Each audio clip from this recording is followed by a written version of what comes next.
All right, let's go straight to the Vaqueros hotline, Ron, because Ooh, he let's is do the it. senior writer at Dave Campbell's Texas Football. He's my co-host on the Eyes on Texas multicast that will come out today, our episode previewing Week 1 and the Longhorn win over the Rice Owls. He is our man, Mike Craven. Craven, how are you, bud? Doing good, guys. How are y'all? Thanks, Mike. Thanks for joining us, brother. Appreciate you Doing doing good. this. Hey, listen, you wrote the preview of the Rice Owls for the magazine, and you wrote all the previews for the Dave Campbell's Texas Football, Bible of Texas Football. What'd you think of the Rice-Texas game? You knew both very well. Yeah, I mean, it went the way I thought it was going to. I think one of the things we need to remember here is Rice probably prepared for Texas for about 6 or 7 months in the offseason, and Texas probably prepared for Rice for about 6 or 7 days, right? And so I think Rice looked at a lot of things that Texas did offensively and came up with a pretty good game plan. You know, they brought in Derek Mason as an analyst over the offseason. Him and Bloom are really tight. And so, you know, I'm sure they cooked some things up that offense just hadn't seen on Rice tape before. It confused that offensive line. It took Texas a little while to get going. But, you know, they came out of the second half and went touchdown on offense. The defense played great for 60 minutes, one of the better performances from the Texas defense in a long time. And so, and I think it was fine for Texas. It all comes down to week 2 and how they play against Alabama. If they beat Rice 70-3 and then lay an egg against Alabama, nobody cares. If they go and beat Alabama next week, nobody cares that the first half was a little sluggish. So that's kind of my overall take about week 1. We kind of treat it like a preseason game and then move on from there. Hey, Mike, what are your thoughts about Quinn Ewers and seeing Quinn Ewers' first showcase of 2023? Yeah, I think we're at a point. We talked about this a little bit on the podcast last night that E said was coming out. I think we're at a point where maybe this Quinn Ewers doesn't throw a deep ball very well, and it's up to Sark to kind of figure out how to manage that and how to do the best for him. Like he's the guy who comes up with the game plans and calls the plays. If your quarterback doesn't do a thing really well, maybe move away from it. And I think that's going to be up to Sark and the maturity of him just kind of growing up as a head coach and as a play caller.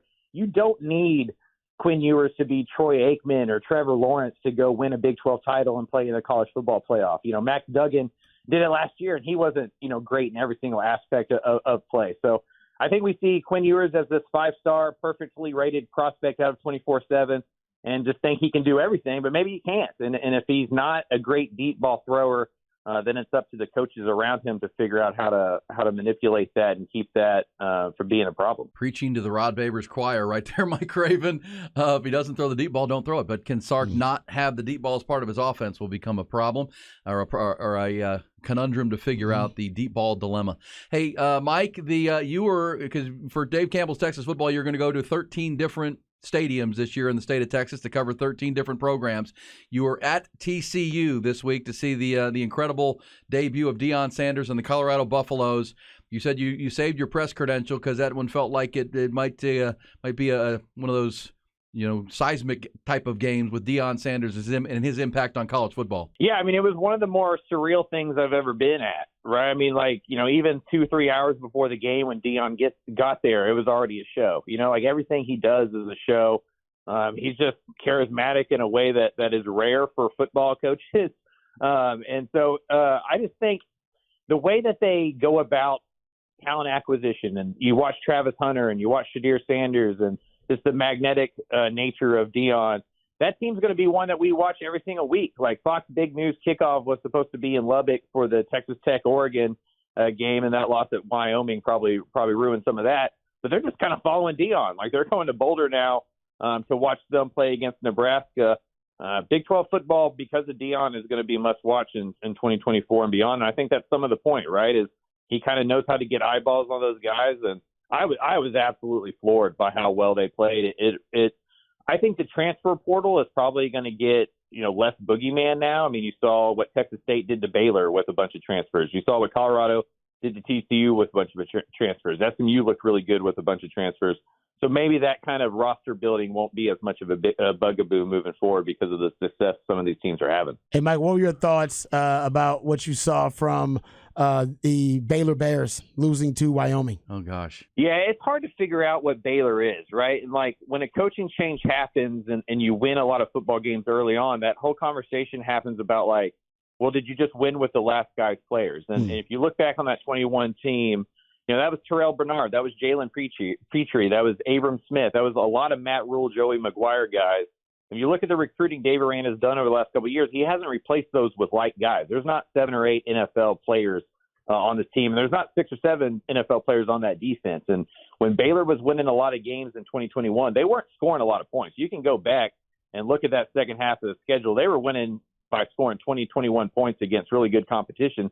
That defense just wasn't allowing a lot of points. Now, all of a sudden, without those superstars on the defense, they're allowing a lot of points, and the offense just isn't built to score like that. I mean, they scored 31 points against Texas State, and that would have been good enough to win all 12 regular season games back in 2021 for Baylor.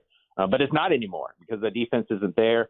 Aranda's looking down the barrel of a 1-5 start. I mean, they got Utah in week 2, Texas in week 4, UCF in week 5, and Texas Tech in week 6. And so outside of Rhode Island in week 3, there's not a just guaranteed win on that schedule. They could be 1-5 and heading towards their third losing seasons in 4 years. It's just wild that the other one is the best season in Baylor history. He is Mike Craven, senior writer, Dave Campbell's Texas Football. He'll be in Lubbock this week. We'll get a thought on the matchup with Oregon and Texas Tech. But I wanted to double back and ask you about the Deion Sanders postgame because you were there.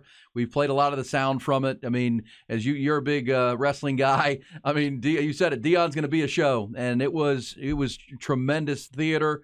And what'd you make of that? Just being a part of that press conference. I mean, I think it's hilarious. Like I was sitting there, like smiling and cracking up the whole time, and it's. What I find amazing about Deion is he never breaks character, and to me that shows that he is just the character, right? Like he just lives that lifestyle. Like that's what he really believes. Because it always sounds like a promo. It always sounds like something kind of like rehearsed and made to kind of get the cameras and stuff. But I think this is how Deion operates. Like anybody who heard his pregame speech and stuff like that, this is who he is. And I think it's enjoyable. I think it's good for college football. I think Deion's good for college football. I think personalities are good for college football. And I think sometimes we try to strangle the fun out of this thing, and it's still supposed to be really fun, and Deion makes it more fun than it was without him. And the Travis Hunter performance, Mike, you said to me last night, might be the best individual performance you've seen in a long, long time. Yeah, I mean, it was like Vince Young in the Rose Bowl level of impressive, right? I mean, like it was one of the top 5 individual performances I've ever seen, and he may go on to do 10 or 11 more of those just the way he plays football. Like I would love to know Rod's opinion on like if he thought that was possible at that kind of level to play. Like, I mean, he was getting covered by the best corner in the Big 12 and just torching them, and then he was covering some of the better wide receivers in the Big 12 and locking them down. I mean, that interception was incredible. He was a couple drop passes away from having 2 picks and 2 touchdowns in his first game at the FBS level. Just absolutely insane, and one of those that we all just kind of set in the press box and just a bunch of guys that have covered a lot of college football are trying to figure out the thing that reminded them of that, and they couldn't come up with it. That's how rare it was.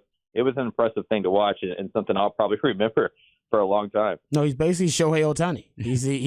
We were looking for a Shohei comparison because we hadn't found one in sports, and then Travis Hunter just gave us one. Yeah, unbelievable. Unbelievable. Hey, Mike, this is funny that I'm a big fan. Rod's a big fan. You grew up an old Oilers fan, and blue, baby. Houston Cougars are donning the uniforms. I hope they keep them. But you told me last night that you knew that story since June, and you said you had to hold it. You couldn't put it out. You couldn't reveal it as you couldn't burn your source, who was the athletic director, I believe. But how hard was that not to tell the world? Because you're a big Oiler guy. Yeah, usually the news that I have and I have to keep to myself for a month is very boring. None of my friends want to talk about North Texas or Rice or some administrative thing or something behind the scenes. But they all would have wanted to talk about those Houston jerseys. And I just couldn't say anything about it because I knew if you started talking about it, I was going to get somewhere just because people were going to react the way that they did to it. I thought it was genius marketing. I don't know if I would have done game 1. I probably would have waited until like that TCU Big 12 opener or maybe Texas at home or something like that. But it was very smart, and I don't disagree with your opinion that they should figure out a way to do that more or maybe integrate that permanently somehow because, those are the national colors of Houston, Texas. Like baby blue and red are the favorite colors of Houston, Texas, and that remains true to this day. And there's just something that is a reactionary to those jerseys, and I think the whole city kind of enjoyed that. They're going to sell a ton of shirts and hats and jerseys and make a lot of money from that merchandise. Yep. No doubt. Hey, lastly, you're going to Lubbock this week, and Joey McGuire's team just lost at Wyoming after they built a 17-point lead and couldn't hold it. They lose in overtime, so they're 0-1 coming home to face an Oregon team that scored over 80 points in their opener with Bo Nix. What are you looking forward to seeing in that game? Yeah, it's kind of been Jekyll and Hyde for Joey McGuire. He said everything runs through Lubbock, and maybe that just means when he's actually in Lubbock because they're 1-5. They're 1-5 on the road in his tenure. And a lot of those, they've been the underdog and the loss, against teams that they were supposed to last year. But this was kind of the first one where it was a real upset. They were one of 3 in-state teams that were double-digit, favorites and lost. And they got out to a 17-0 lead, and then it just kind of trickled off there. Offensively, I don't know if we know what Tyler Shuck is. He has played really well before. And that was Tyler Shuck's first loss that he played the full game for Texas Tech. So he's just dealt with a lot of injuries. But I think at home against Oregon with all the pub, it's going to be sold out. It's going to be a night game. Playing at night at Jones Stadium is one of the more unique experiences in the state. I think Tech is going to come out and play really well. But it still just shows that he's in year 2, and they're not all the way where they need to be roster-wise for sure. And your thoughts on Texas-Alabama thumbnail? Do you think Texas has a shot to become just the 6th team since 2008 to win at Bryant-Denny? I do. I think they have the ingredients, at least on paper, to go win that football game. I've watched Jalen Milroe play for a long time, for a lot of years, dating back to his Katie Tompkins days, and I would take Quinn Ewers over him. I think Texas has the better quarterback. I think Texas has the better skill position players. I think the defenses are pretty comparable, and, it's going to come down to the offensive line and who creates the push, who can protect their quarterback, who can figure out a way to run the football. It was a 1-point game last year, and it came down to 3 or 4 plays. I think it's going to be a pretty close game this year that comes down to 3 or 4 plays, and maybe Texas is mature enough to handle that at this moment. It's awesome. All right, Mike, the story that you dropped today that people should go read at Dave Campbell's at TexasFootball.com is the name of the Dave Campbell's website. The story of G.J. Kinney and his father. And people know that his father, when he was a high school football coach in East Texas, was shot and nearly killed by a disgruntled parent in his football office. And G.J. was just a kid at the time. Now he's the coach at Texas State. It's a must-read for college football fans. But great story this morning, by the way. Yeah, it's just one of the more interesting stories in college football right now. G.J. Kinney's dad gets shot. They play that year. And then in that by-district round, they upset the number 1 ranked Gilmer Buckeyes, coached by Jeff Traylor. The next year, Gary Joe, GJ's dad, is going to go coach at Baylor, his alma mater, kind of get out of high school coaching, keep recovering from that stomach wound. Where does GJ transfer? To Gilmer to play for Jeff Traylor, and they become really tight. GJ was in Jordan Traylor's wedding over this offseason. Jeff Traylor considers him a son. GJ considers him a second dad. And on Saturday, they're about to play against each other. And so it's just fun, when Texas high school football stories like that come together. And it's one of the more wild. It feels like it should be a movie or a book. Keeping it at 1,000 words was nearly impossible because it's something that could be written about for like 80,000 words in a book or something like that. It's one of those, big East Texas kind of high school tales. It's going to be an interesting one on Saturday. And with Texas State looking so good in week 1, all of a sudden that's a real game. There's probably going to be about 40,000 people in the Alamo Dome. So it should be a fun one over the weekend. Thank you, buddy. Nice. Good stuff on the recap. There's Mike Craven, senior writer, Dave Campbell's Texas Football, also a part of that Eyes on Texas multicast that we will drop today. Thank you, Mike. Thanks, Mike. Thanks, guys. Talk to y'all later. All right, there you go. You had that story for 6 weeks. Yeah, I love your blue uniforms. Can't put out the unis. Wait, I wonder if you could have got, a pre-order then. I know. Before they sell out or something like that, because I'm with them. I want hat. I want shirts. I told my brother to get on it. I need hats. I need shirts. Yeah, man. That's gear. I'm with you. They should definitely wear it more than once a year. I think they will because the response was so overwhelmingly positive. Like, generationally, it hit with all generations. The kids, the young kids liked it. Old people, like the olds, people older than us were like, oh, this is great. This is awesome. Everybody, people who aren't even Love Your Blue Oiler fans were like, now those are really cool uniforms. Sharp. I didn't hear one criticism really of them from anybody. Agreed. Yeah.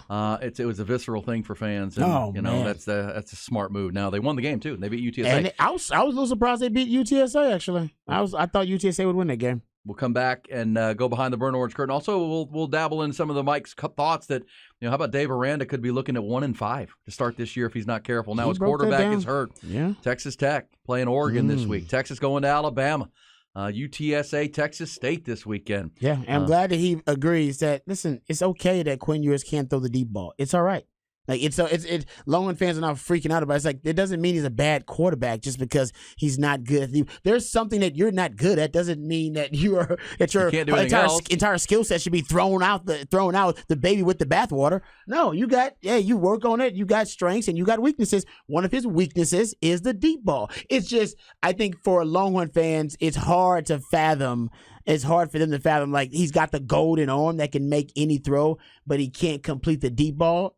Yes, I agree. Usually that's not the case, but it seems to be the case here. You have enough case study now and sample size Yes. to say, you know what? He's just not good at that. It's not a strength. And it's the Bill Belichick motto, right? Don't ask someone to do something they can't do. Yeah. Play to the strengths. And you have a quarterback that can make a lot of throws, and so call those throws. Exactly. It's the old Astros model, right? With their pitchers. Like, we're going to through analytics, we'll find out what pitches you're really good at and which ones you're bad at. We're going to throw more of the pitches you're good at and less of the ones you're bad at. It seems logical. Yeah, exactly.